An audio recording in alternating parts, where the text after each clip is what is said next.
Break the Cycle with DSD, episode number 25. Today's episode is brought to you by HypnosisDownloads.com. Hypnosis Downloads offers over 1,000 self-hypnosis MP3 audio files in areas that help with social anxiety, relationships, self-confidence, and more. You can learn more about them and support the channel by visiting www.dadsurvivingdivorce.com/hypnosis. The information in this show is my opinion and for informational and educational purposes only. Please consult a medical or psychological professional before making any changes to your mental health. All right, guys, let's jump into this. This topic, or the premise of this podcast, is the path through the darkness. This is going to be revisiting my path and what I went through and the process to heal from this situation. And I hit this from time to time because I think it's a really important thing to talk about. And it's a good reminder just to kind of hit the complexities of this, how long it takes, and the phases that I had to go through, or I'm going to call them pillars, that I had to use for my support to really heal from this. And the first thing that you really have to understand on this is that this is a very difficult journey. This isn't like other relationships where everything ends in a positive way and there's closure and there's decent communication and you're left in a way to where you can move on and heal from this. And in these situations, it's a lot more complicated. There's a lot more things going on, and you can really feel overwhelmed for most of the time while you're going through this. And it's really, really tough. And I think that, that's one of those things that you really have to hit, because I know most of the time people get stuck in this mode where they just don't understand why it's taking so long and how they're stuck with it. And I know for me personally, when I was going through that, I felt that something had to be significantly wrong with me, because other people can heal, other people can move on, but here I am unable to do any of that. And it just made no sense to me. It was just really, really overwhelming. And this leads into one of the things that I really struggled with, and that was the denial of the facts, or the reality of what was going on. So there was a significant period of time where I basically just ignored what was going on. And part of this, what I'm talking about, is whenever you think that there's some stability, and basically what I mean is like when you take all of those emotions and those feelings associated with all of this, and you find that box, you find that little box, and you put everything in there, and then you put the lid on it, and then you wrap it up and lock it up and put chains on it, and you put it under your bed and you hide stuff on it, and it's completely out of sight, out of mind, and you think and you feel that, hey, I'm doing okay. I've dealt with this. I don't feel any pain anymore. And it's not because, in that situation for me, it wasn't because I had dealt with it and I had processed it. It's because I had, put it away. I had hidden it away. I wasn't addressing it. I wasn't dealing with it. And I lied to myself that I was healed, that I was better, that I was over it, and moved on.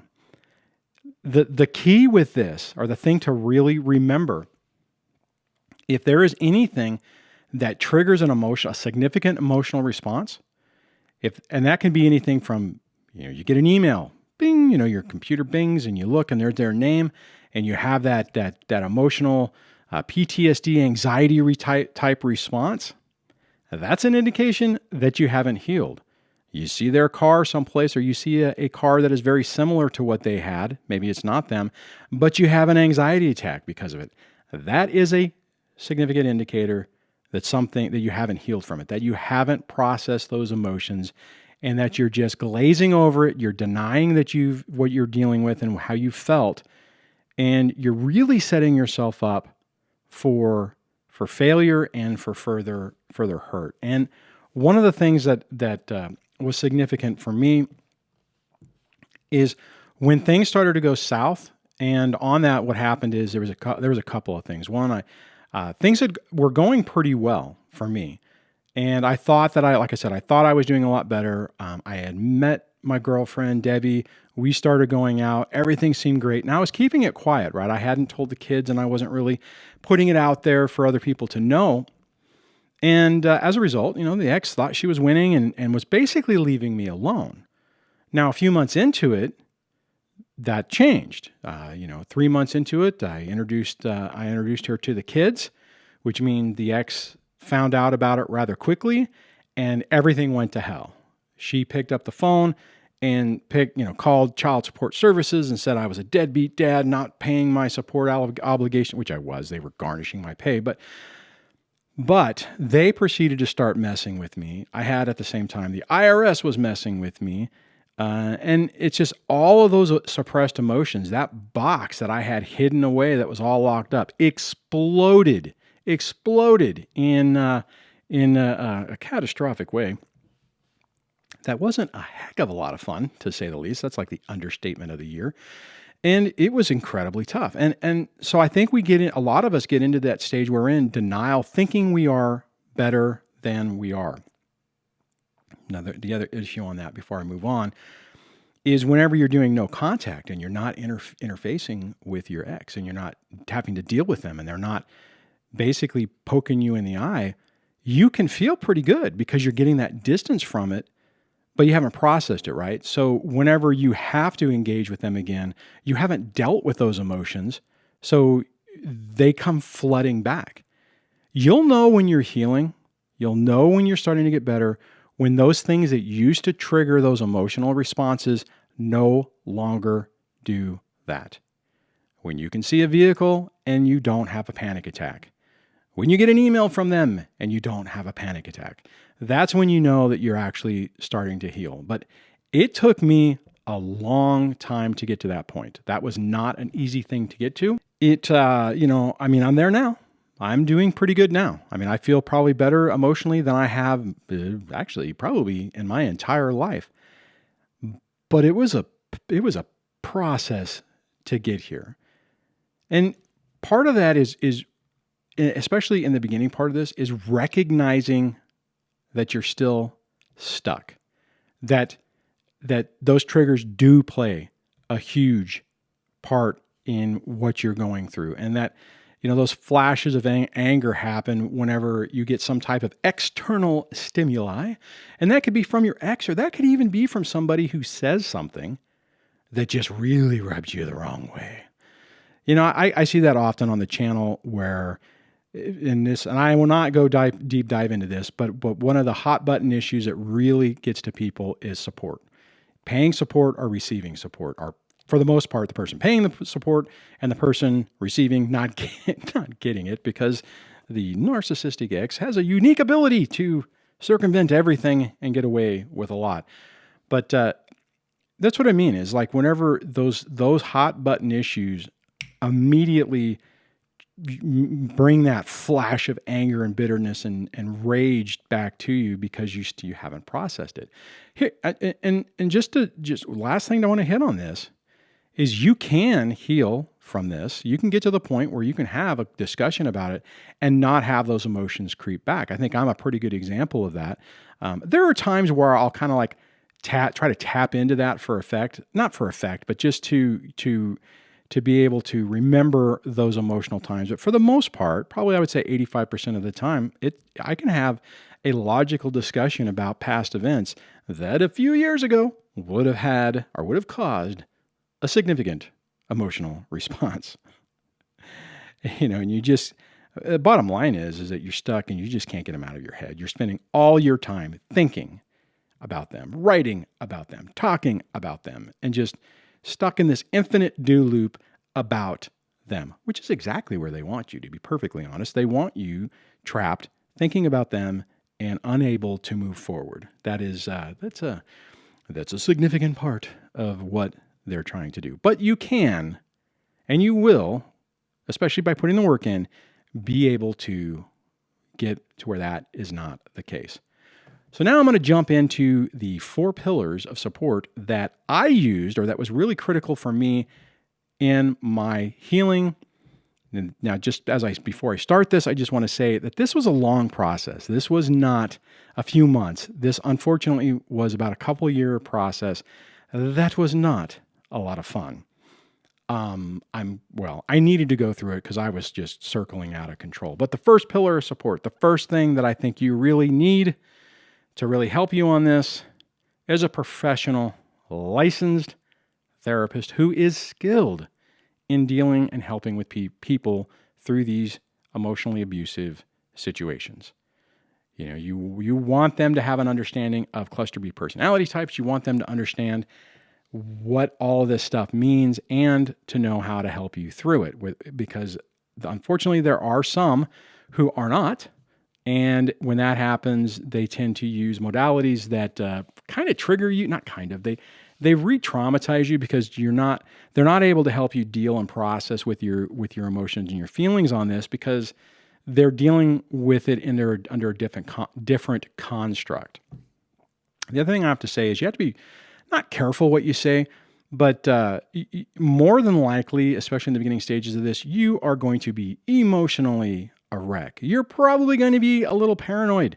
You are probably going to come across as a person who is not doing well, which is true, but those indicators can also lead them down a different path. So you want to have somebody who understands this so they understand where you're coming from and they can, because see, the problem is like, okay, is the problem that you're having, the way you're acting, the paranoia, all that stuff, is that an indicator of a different problem, the problem that you potentially may be dealing with or have?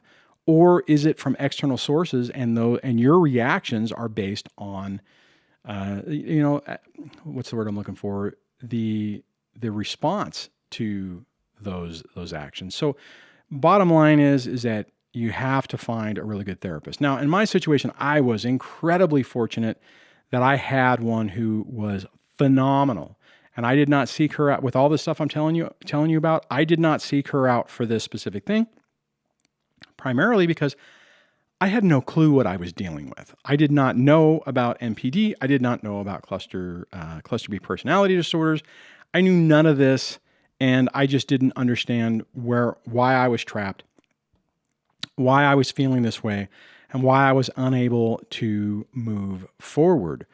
And I did spend a significant amount of time working with her, and it wasn't until farther in the whole process where she finally offered up a little nugget of truth that really helped me in my recovery. But, even with a really skilled therapist, it was still a very difficult process, and it required a tremendous amount of work. And what happened in my situation is I started, like I mentioned earlier, I was having all these external things that were just coming at me, and my whole world felt like it was collapsing, and my emotional state was falling apart. I mean, it was really not a pleasant or healthy situation.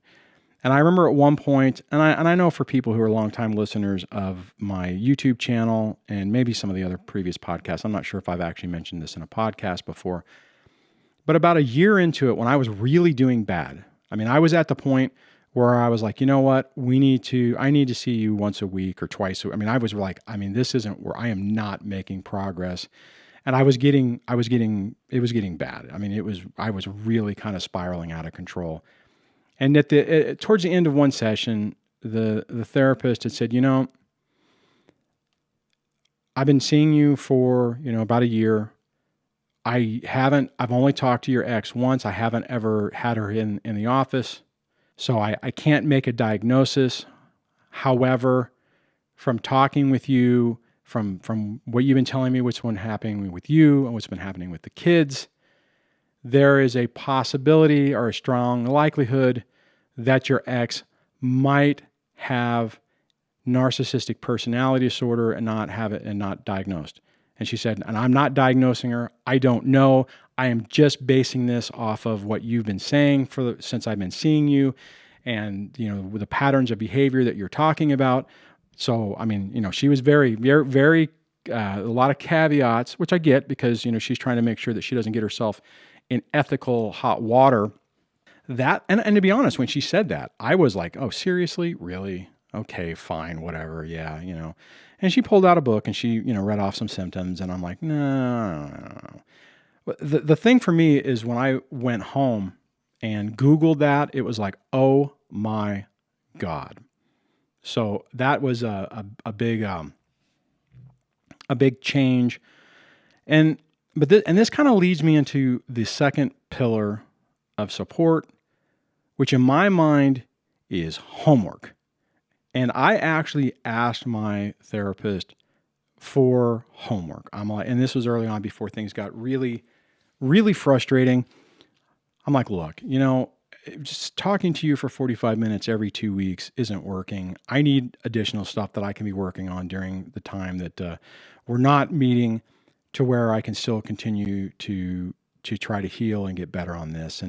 And so she actually started recommending books and different things for me to work on between sessions, and that was the second part of it. Because what you don't want to do is, in my mind, is you don't want to just go to your therapist for, once a month or once every other week or even once a week, and then just be like, oh, okay, all right, well, I'll see you next time. I mean, it's kind of like if you go to a doctor, like take my diabetes, for instance. I mean, there's things I'm supposed to do. I'm supposed to take my medication. I'm supposed to watch what I eat. I'm supposed to exercise. I'm supposed to do all these things. So there's all this extra work I need to do to help on that. There's more to it than just showing up every few months and going, okay, let's look at my results. Oh, wow, I haven't gotten any better. I wonder why that is. Well, because I'm not doing the work. So, I mean, that's an important part of it. And I would encourage you, if you are seeing a therapist, to ask that, to say, okay, Dr. So-and-so, what else can I do? What else? I mean, is there a book I should be reading? Is there an exercise I should be doing? What else can I be doing to help me along in my healing? So this also gave me something to focus on in between those times to try to keep my forward momentum. Now, like I've already mentioned, things got really bad. I mean, it really started falling apart on me. And this kind of rolls into my third pillar of support, which I consider that like the online communities, YouTube videos, and that type of stuff. And as I mentioned, after the therapist mentioned the potential for NPD, I started doing searches. And initial couple of searches led me to a couple of websites. I remember one talking about divorcing a narcissist, and it was just like, it was amazing because I was looking at it and everything they were saying was like, oh, if you're trying to divorce and co-parent with a narcissistic personality type, they will do, they won't work with you. They won't share information. They will, triangulate the teachers with you. I mean, it's just like a laundry list of stuff. And I'm like, oh my God, yes. I mean, it was just like a checklist of things. It's like I felt, oh my God, they should have a photograph of my ex right there, which that does help whenever you're starting to try to, it helps lift that fog.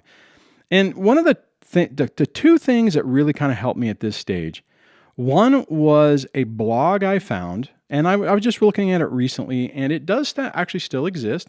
It's from author Zuri Ballard, and she writes about narcissistic abuse, and she has some books and stuff. And one of them, the first one I got, was When Love is a Lie. And I got that. And she has a very raw way of communicating and writing, and it definitely has a flair and style. But again, it was one of those things where I was like, oh my God, I so relate to this. And for her, she's writing about it from the female perspective, but it all related. And that's one thing you'll also notice is that for the most part, it's gender neutral. Is when you have a toxic personality, that type that is targeting you for emotional abuse, it doesn't necessarily matter. I mean, yes, there are some stereotypes that are more masculine and some that are more feminine, but bottom line, they do the same thing. You can have overt narcissistic personality types that are women. You can obviously have them as men. The same thing with covert. You can have women. Well, women are typically covert, but you can also have men do the same thing. It's important to know that because oftentimes what I've seen is somebody who has been targeted and abused by an overtly abusive person, if they do not heal from this, will end up finding the opposite type. Well, typically you start with an overt and then you end up with a covert because they do it differently. So you think, oh, well, this person's different. They're not treating me bad overtly. They're not putting me down in public with everyone. It's more subtle. So you rationalize that it's okay. It's still not okay.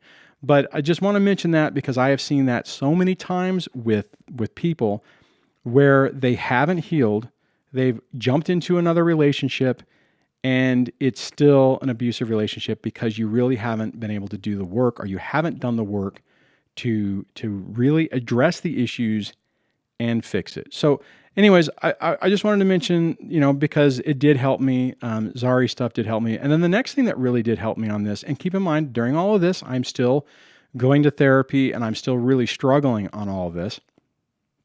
The other her thing, that one wasn't a YouTube thing, but the other one was Richard Granion and the Spartan Life Coach. And I know people have mixed opinions of him, but at that particular time in my life, it was incredibly helpful. And his raw and comedic way of expressing the information, putting it out there, I could relate to at the time. And I remember I would have conversations with my therapist about some of the videos that I had watched and the information. She had watched some of them as well. She wasn't a big fan of his use of language, but I mean, it was helpful for me, and I was doing that in conjunction. So in conjunction with the therapy, I'm reading books. I'm listening to not podcasts, but I was a big podcast person at the time.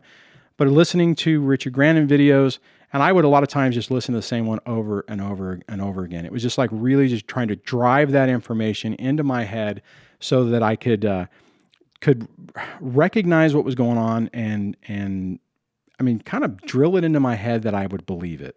And again, these sources basically kept me focused on reality, on what was really going on, and it helped me to significantly keep me on track until the next therapy session. And I mean, and that was kind of like one of those things. I just felt like I was in this endless do loop that I wasn't making much progress, and it was really, really tough. And I know some of you guys are going through that. I can tell that by the comments and the emails that I get, and I mean, I can absolutely have empathy with that because I remember being there, and it's a really tough time.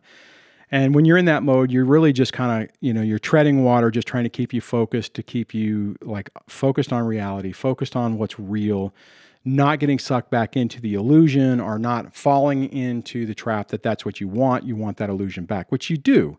You want this not to be true. You want this to be something completely different, to be a misunderstanding, to not be true. And I mean, it's a tough road. And so here's the thing, and I'm going to get to the fourth pillar here in a moment, but during the course of this, I mean, we're talking about, this is like probably a year into going to therapy, probably, a year and a half after the divorce. At this time, I do have my girl, Debbie, still my girlfriend at the time, and it was really bad. I mean, it was like this roller coaster where everything went up, doing pretty good, and then just started crashing down and just kept going down. It was really, really scary. I mean, there were times where it wasn't good. I mean, thank God Debbie was very supportive and respectful of boundaries, and she was able to say the right thing. Now, keep in mind, she's got the social work background, the master's degree, working towards that, and is working towards getting, her certifications and everything. So she should have the knowledge to do that. But I was very fortunate, right? Because there was a lot of times where I fully expected her to shame me and guilt me and make me feel even worse. But the crazy part, though, is even whenever she did things right, it actually still was hard for me because it still messed with my mind, right? I mean, it's like she was responding the way I would hope someone would respond, but not the way that my ex-wife would have ever responded to me, the way my dad would have ever responded to me, my mother. It was a completely different thing, and it messed with my mind, right? I mean, and the crazy part is you would think that I would be like, oh, thank God, I have somebody who really gets it.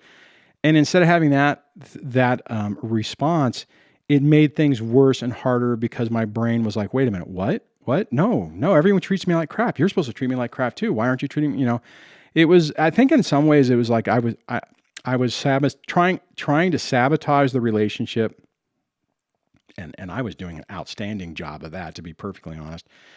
But fortunately, we were able to work through it. I would personally not recommend anybody going through that. You want to heal yourself and be good, be in the right frame of mind before you do it. Now, like I said, I thought I was. I mean, when I was not going no contact, basically wasn't involved, the ex wasn't attacking me and all these other things weren't happening, I was feeling pretty good. Like I said, I put that box under the bed with all those emotions that I hadn't really addressed, and it blew up in my face. As soon as the foundation started cracking, I fell apart. You have to work on yourself to build a good, solid foundation for the rest, for your life, so that these things don't affect you negatively, right? And I know it's hard to say, and unless you've had that backslide, you probably aren't even thinking about it or worried about it. But again, what I'll say, just quickly to reiterate what I mentioned before, if you are having those visceral anxiety type responses on seeing their car, getting an email from them, getting a text or a phone call, checking the mail, anything like that, you're not healed. And if you're in that situation, and if everything's relatively stable, right? I mean, even if you're like feeling pretty good, then take that time to work on this. You owe it to yourself. You owe it to yourself to do that, because that's the key to getting your life back, to minimizing the effect they have on your life and taking your power back. So now I'm going to jump into the fourth pillar of support. And this is going to be a little odd, and I call this one the hypnosis download files. And I just want to say right off the bat, this one was a stretch for me, because all of this stuff, to be perfectly honest, was because I wasn't a big proponent of therapy in the beginning of this. I thought they were witch doctors. It was all mumbo jumbo. It's not. Same thing with this hypnosis thing. Prior to this, I would have been like, you've got to be kidding me. I am not. Seriously, I am not going to do this. Here's the thing. Rolling into the 2-year mark on this, I was spiraling out of control.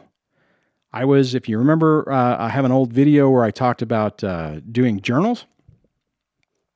And I have hundreds of pages, probably over 400 pages of me writing this same darn thing over and over again, just trapped in this infinite do loop where I was unable to move forward. And I had a buddy of mine at this particular time who said, "Man, Duane, you got to try something else, man.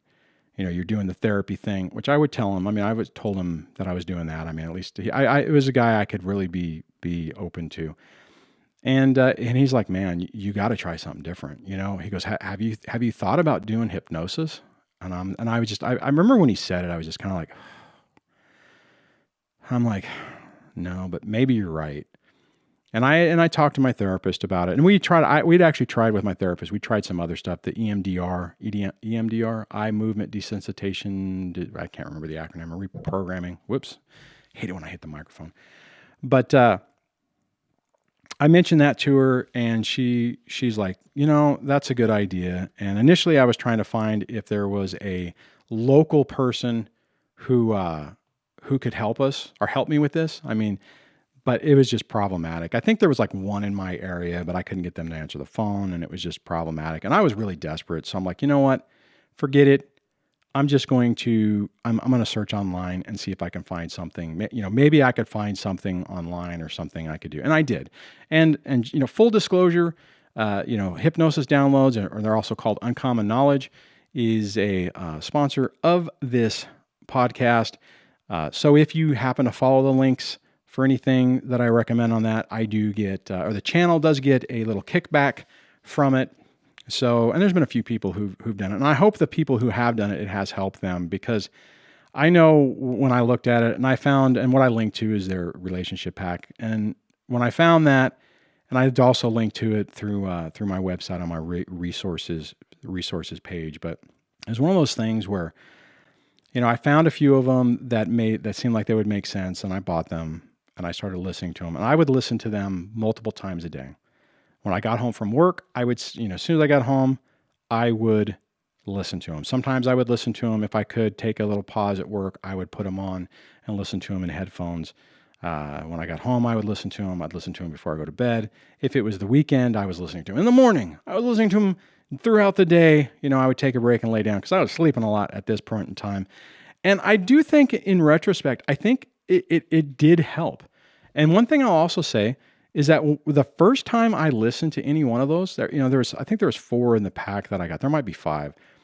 And every time, and I hate to say this because it doesn't exactly make me sound incredibly manly, but I got upset and emotional when I would hear them. When those files would talk about like one was unrequited love, one was learning to let go, one was what the heck else were they? They were let me see if I can look these up real quick. So I'm just gonna try to scroll over here and check them out. And it was mending your broken heart, getting over divorce, let it go, unrequited love.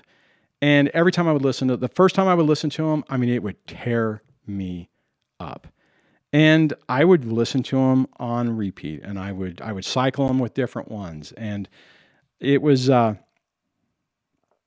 helpful. It didn't help immediately. And keep in mind at this particular time, I'm doing the hypnosis files. I'm watching YouTube videos, still reading books, going to therapy once a week. And then things started to get better.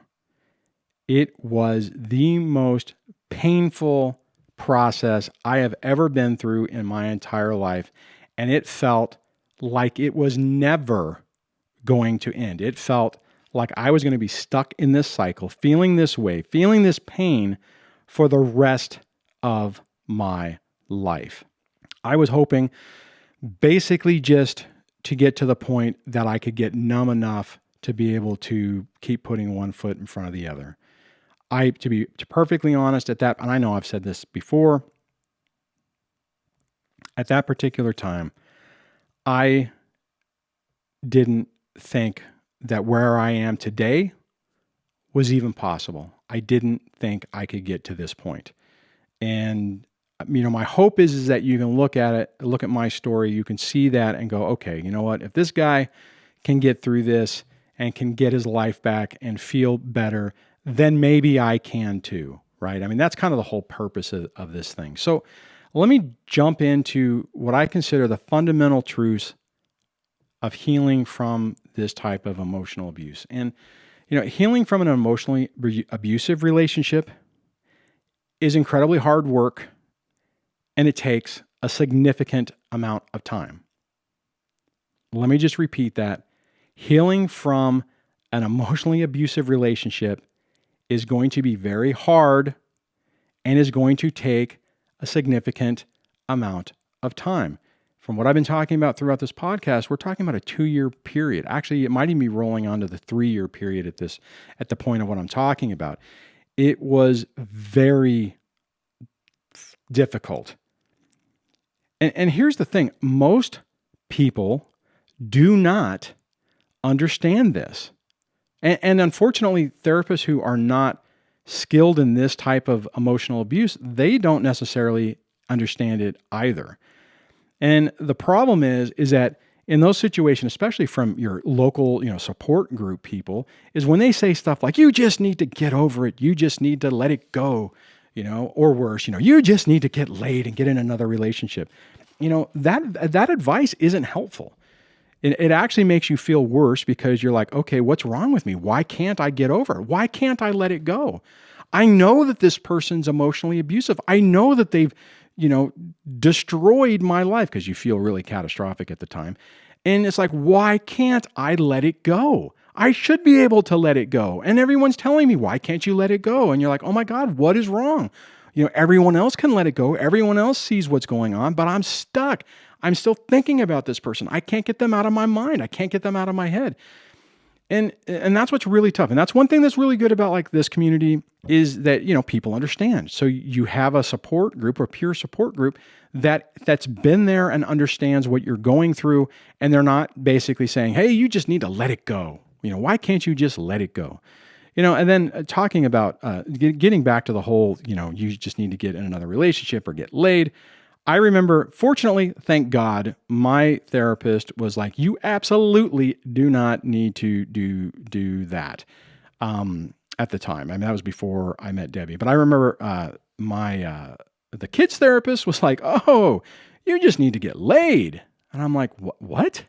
So thank God at the time. And I don't know if I mentioned this, but the therapist I had that really had a breakthrough with this, I had one before. I just stopped using her because she wasn't under insurance and it was killing me financially. I mean, I was paying, the $80 to $100 a session. And I can't remember if I was going every other week or every week.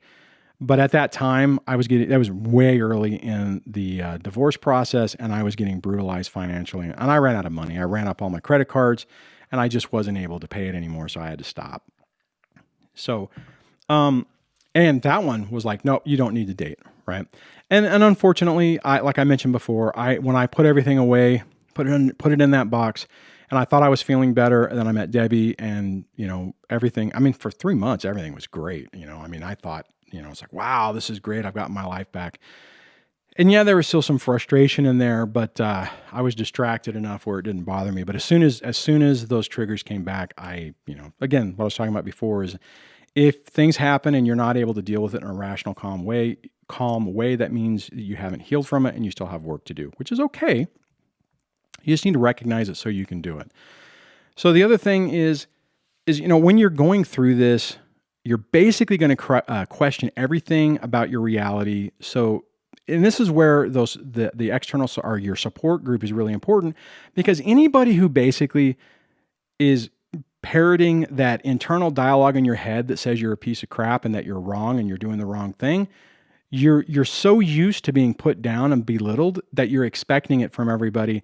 And if someone else is doing that, especially in a support role, it's going to make it a lot harder, because you're going to basically use that to invalidate what you're dealing with and what you're feeling and what the reality is. So you need to be careful of that, because that is also a very common thing that happens to people who are targets of this, is you're so used to that chaos that you are oftentimes going to just go down that path that, you're looking for someone to tell you that you're wrong and that, you're the problem. They're not the problem. It's not, that type of thing. And it's just another thing to just kind of be cautious about and be aware of.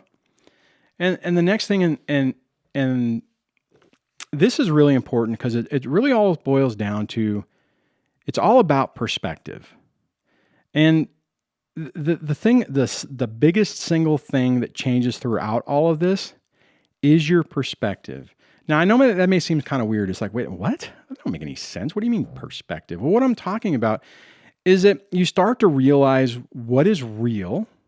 You start to realize what's actually happened to you and what's everyone's role in this, including your own. I think, in the early stages, you got to be a little careful about hitting your role in it, because that rolls back to what I was talking about before, is if you start looking at your role, then you amplify that when you're still under the emotional control of an emotional abuser. Then, it's like the whole thing, well, I caused this, they did this because of this, and you got to be careful of that. We all need to work on ourselves, right? We have to go through this process and ultimately have to work on what our part of this whole thing was, because that's really going to be the key to you healing on it. But bottom line is, it's getting back to this. It's all about that perspective and how you start looking at things differently, and that's really an important stage in this whole thing. And it was a huge part for me. Now, the next thing I want to just hit on this, and this may seem a little weird, but I think there's a gift that we get from this, and I think the single greatest gift from all of this, I know that sounds weird, is learning to self-validate. It's learning that you don't need validation from someone else. Now, depending on how we grew up, we may have always been looking for validation from someone else, and we may have never received that, let alone learn the skill of being able to validate yourself. The problem is whenever you are getting that validation from an external source or a different person, from your girlfriend, from your spouse, from your boyfriend, from your job, from your boss, from, your parents, whatever the deal is, whenever you're gauging your self-worth off of an external source, it's really setting you up for problems. Because the thing is when you need external validation, it's easy for people to take advantage of you and to push your boundaries, because you don't want to hold to your boundaries because you're afraid of the consequence. You're afraid of not getting that conditional love or that conditional validation. So it makes it really tough that you're not able to basically put yourself first. But when you learn to validate yourself, when you learn that you don't need someone else to make you feel whole or to make you feel happy, that your well-being, emotional well-being is predicated on a different individual, it's a game changer. It is a game changer, and it enables you to stand up for yourself. It enables you to establish healthy boundaries. It enables you to establish exactly what you want and need in a relationship, and it basically sets you up to where you won't be able to be controlled through fear and intimidation. Because ultimately, whenever someone starts breaking you down, you will be able to say, "Hey, wait a minute. No, this is not, this isn't real, and I'm not going to be chasing this carrot from you to try to get you to validate me or to respect me or to love me." And learning that, although it's an incredibly painful lesson. I mean, don't get me wrong. This was this was probably the most painful thing that I've ever learned in my life. But when you get to that point, where you don't need someone else to make your life better, then you choose people you want to have in your life. You can find people who complement you, or to, who you guys can complement each other. And that is the key. You are in that situation, you are in a situation to where you can express your wants and your needs without fear of retaliation. I mean, you may still not want to deal with conflict, but you can have a conversation with somebody and say, "Look, this is a problem, and you are stepping over a personal boundary, and we need to deal with this." And if the person says, "Shame, shame, shame, guilt, guilt, guilt," you can say calmly and rationally, "Okay, Bill or Diane or whatever," you can say, "Okay, well, that's a problem. And, I'm glad we talked about this, but this is something that's not going to work for me. And we are going to need to take a break or break up, or, you're going to have to move out," which I would highly encourage you to take everything slow. But that's really that's the key, right? I mean, you want to be able to have those conversations and have good communication. And the other thing on that is, when you haven't done all of this and you do have those conversations and the person just rehoovers you or love bombs you, you want to believe it so much that you believe it and you think, "Oh my God." I mean, because I had that in my relationship, where there was a few times where I'm like, "Hey, this has got to stop." And as soon as she said the right things, I was like, "Oh my God, this is great. Thank God this happened. We've had this conversation and it was such a breakthrough." But it wasn't, right? I mean, it was like the actions and words didn't match. And I paid a consequence every time that I did that. Maybe not the next day or that immediate moment, but there was a cost. And that's the thing you have to look out for, right? And you have to respect yourself. You have to validate yourself, and you have to understand that you are a worthy human, and your emotional well-being is important, and it's up to you to give it that value and to ensure that happens. So anyways, I am going to wrap this up. So on that, I hope going through this path through my darkness, this little reminder of what I went through, is helpful for you, and hopefully you can relate to it. Hopefully you can look at it and go, "You know what? All right, Duane, that I'm there. I feel, you're talking about things that I'm going through right now." And you can look at my channel and listen to the podcast and see somebody who's been able to process this, make it through the other side, and really get their life back and turn something positive out of something negative. So for more information on this particular episode, you can check out the show notes by traveling over to or setting your browser over to http://www.dadsurvivingdivorce.com/podcast/025 for this particular episode. And don't forget the show sponsor, Hypnosis Downloads. You can get to them by going to dadsurvivingdivorce.com/hypnosis. That will take you directly to their thing. If you decide that it would be helpful for you, there's a little kickback that goes to the channel and helps support the channel. And just know, guys, you can get through this. There is a pathway through the darkness. You can get your life back, and you will not be stuck underneath that narcissistic spell forever. So take care, and I will chat with you on the next video and the next podcast. Thanks.